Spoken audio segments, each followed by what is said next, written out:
டிஎன்பிஎஸ்சியில் கேட்ட ஒரு missing number question பார்க்கலாம். விடுபட்ட எண்ணை காண்க. இந்த இடத்துல என்ன நம்பர் வரணும், இதை தான் நம்ம கண்டுபிடிக்கணும். ஃபஸ்ட்டு இந்த டேர்மை பார்ப்போம். 5, 4, 1 இது எது மாதிரி சம்மந்தப்பட்டிருக்கு அப்படின்னு பார்க்கலாம். 5லேருந்து 4 கழிச்சோம் அப்படின்னா 1 கிடைக்கும்.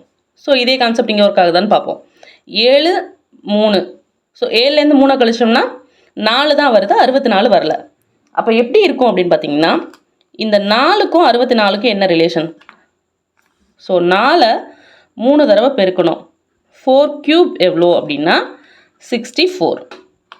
அப்போ அதே மாதிரி தான் 5 மைனஸ் 4 1 1 3 தடவை பெருக்கியிருக்காங்க. ஓகேவா? 1 கியூப் வந்து என்னவா இருக்கும்? 1ஆக தான் இருக்கும். ஸோ 1 வந்திருக்கு. சிமிலர்லி 11 மைனஸ் 8 எவ்வளோ? 3. அப்போ 3 கியூப் 3 இன்ட்டு 3 இன்ட்டு 3 27 இது வந்துருச்சு. அப்போது 8 minus 2 6 6 cube 6 into 6 into 6 6 6 are 36 36 into 6 216. So இந்த இடத்துல வர வேண்டிய நம்பர் 216.